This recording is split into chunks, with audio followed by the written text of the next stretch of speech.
Okay, on part 2 of my profiles for Cardfight Vanguard Spring Cup or Bushiroad's Spring Cup, we're finally going to our V Premium. Uh, Partnered up with a team by the name of Sieg Zion. Our party was composed of my deck, which was one that you're seeing currently, a Die Hosen Card Destruction deck, and I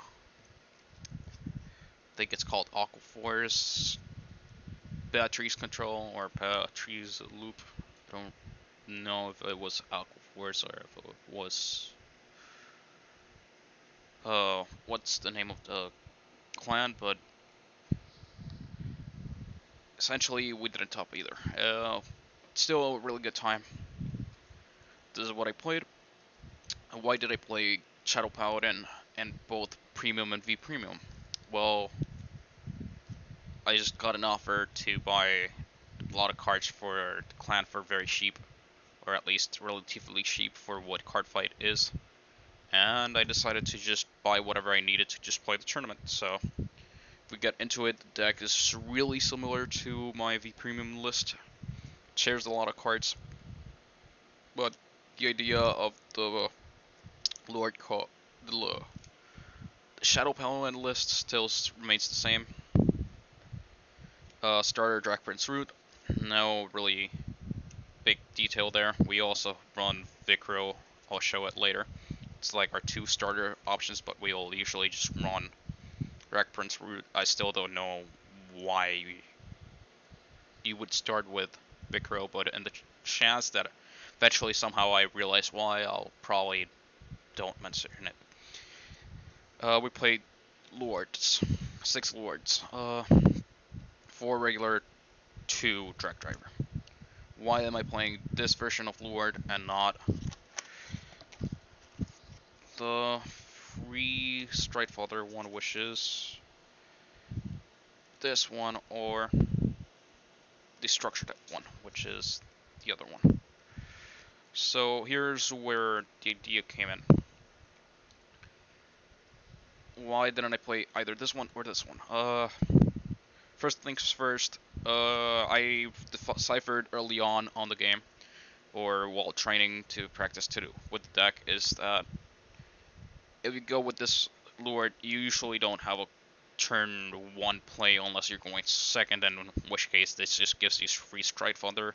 Same thing with this one. So I decided, okay, let's just play some bricks, some garnets, so that way I have a turn 1 play. Slight issue is that you may figure out that striding takes a card. This gives you free stride. This Lord gives you free stride if you have Ritual 3. This Luard gives you free stride if you have 4 Great Ones in the drop zone. So why not just play it? You're usually not gonna take 3 to 5 strides to just play the game.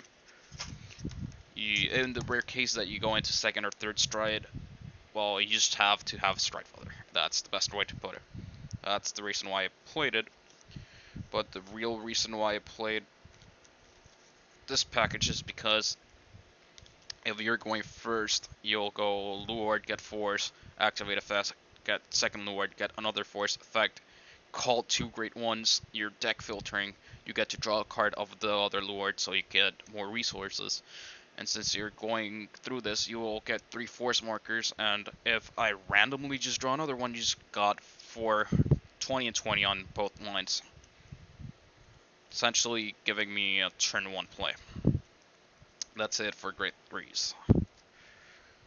Probably could have also cut 1 and just play 4 and 1, but 4 and 2 was great because I just didn't want to be that one guy that's just like, oh well, write this, try to do Luard stuff, but since I didn't draw my Luard stuff, or since I just got damage shocked, rest in peace, I guess. Next up, play playset of Leofall. Same reason as the other deck. It essentially gives us the best grade 2 play. Play him, if they give you damage, you get a free unit. If you're going first, you get free soul charge, free something. We play Dagda. Dagda is our best combo enabler. he's the main reason why this deck is really good on premium. It has to be done. He's just a guy. For another reason, I play too much. Play too much.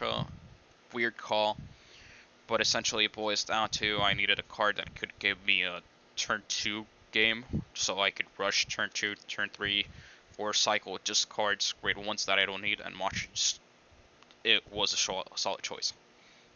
Slosher's 1, call 1, and gains plus 5k, she gains plus 5k. Well, she gains 5k, not the other unit. Draw 1. And the Morfessa.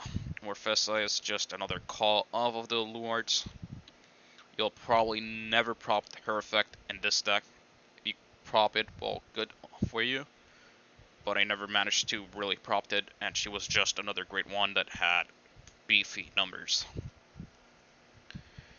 Our grade 1 lineup was really... I had to change it like a few times. I was running...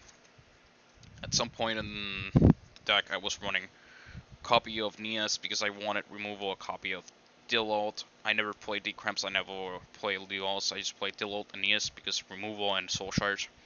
Oftentimes, it was pretty neat to have the removal, but in premium, it never really matters, I guess.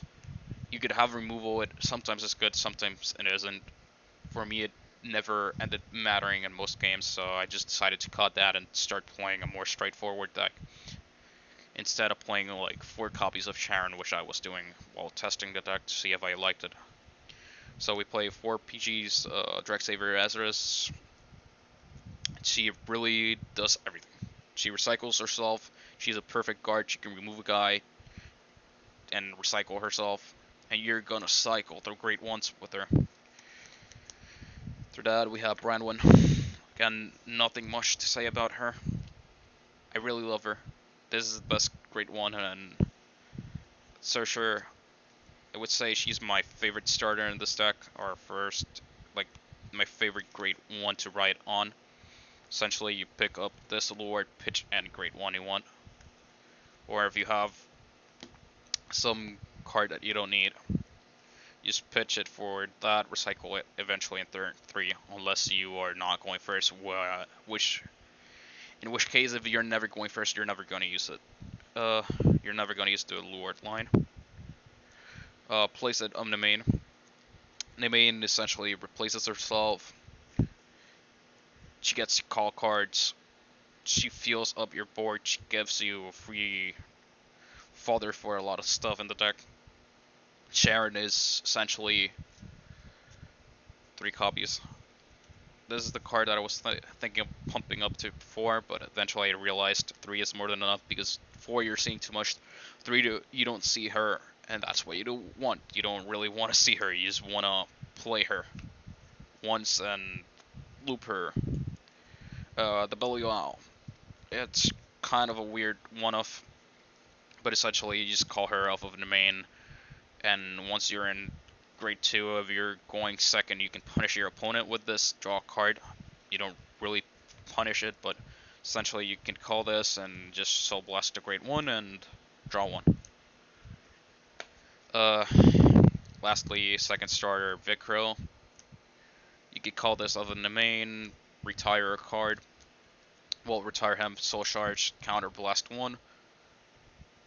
And yeah, pretty good. He's Ritual 3 if I'm not wrong. Yeah, he's Ritual 3.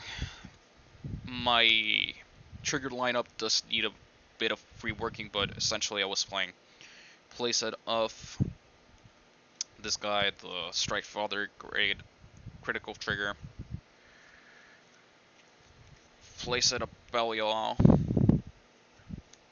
I should probably bump this down to maybe 2 and replace these 2 for the other, either the draw trigger or this one, so I have maximum Strike Father. We have, to accomplish our 8 triggers, we have the over trigger. Decided to play the regular over trigger. Why not the Dark Space over trigger? Because, simply put it, I just didn't have it. And I didn't have time to order it anymore because I didn't think I was gonna play the premium tournament. But when the space opened up, that's all I had at the time, and I was not gonna order another one and rush it down through Expedition. Next up, we played playset of Cursed Eye Raven. This would stay like this. Again, I would just cut down on the belly allowance. Cursed Eye Raven it really did everything for the deck. When I needed to hit some stuff, it did. If not, it was just scrying 2, sending them to the bottom. And lastly, playset of Heal Guardians. It's just strictly better than a great 0 heal trigger. I think there might be some guard restrictions on terms of with this, but if not, you are just using it for G Guardians, which is usually what I used it for. Not, as you can see, we do have enough resources to play the game, enough grade 3s. You're at least gonna use 2 of these, but eventually you're gonna have, if I count them up for Strike Father, you had just enough to play the game. You have 3 Strike Father, 6 Great Ones, that's 9, plus 4, that's 13. These ones were not always going to go in, these were going to go in, and you would usually just play one of these or just write that one and then have these, unless you're just writing over because you need the force markers. But you had just enough resources to play the fast game, since it was either turn 1 or bust Morfessa. But extra deck wise, played 3 Morfessas. I was thinking of playing a 4th one, but yet again, usually just go 1, 2, and 3, and that's it. To accompany that, instead of playing the 4th Morpheus, I played Seabreeze.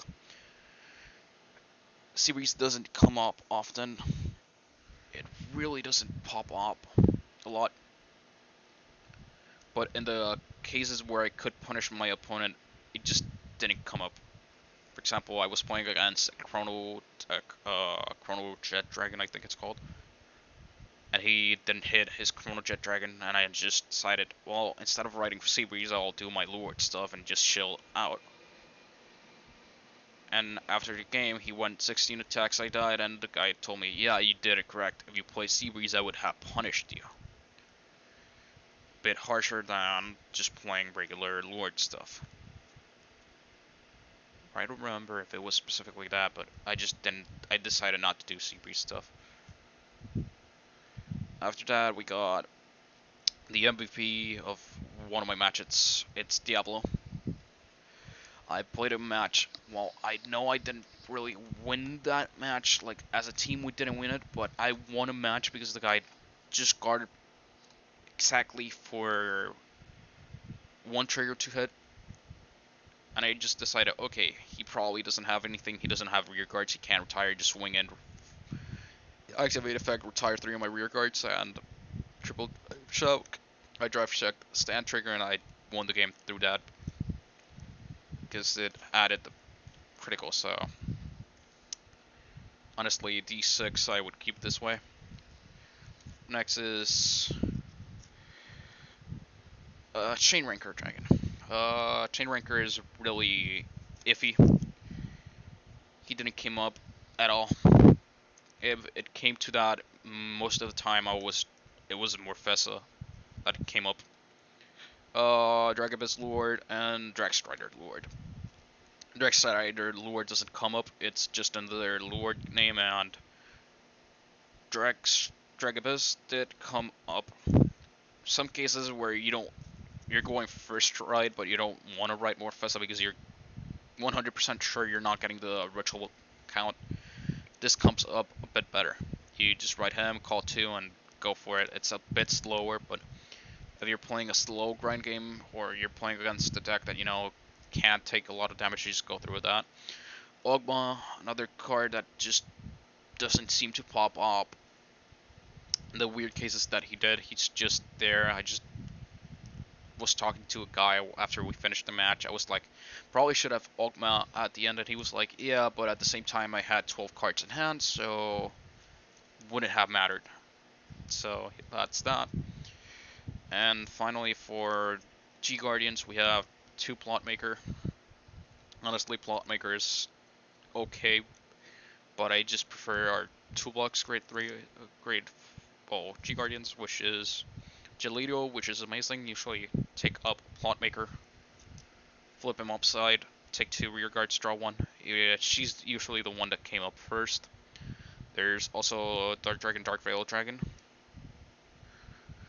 Dark Veil Dragon also popped up a lot. He gets plus 5k for every 2 great ones. He's pretty good. And then we have Dragweiser Bronach. Bronach is kind of an iffy one.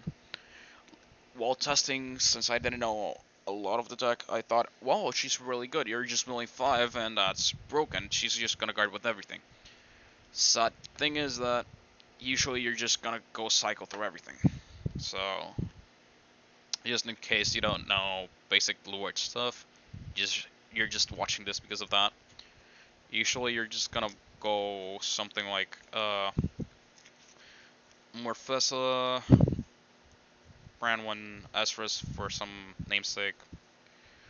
That probably have some random stuff here, like to say you have random 2 Cursed Eyes, Vicro, Rate 1 Charon, that's 4, Strife Father, that's 5, 6, 7, 8, 9.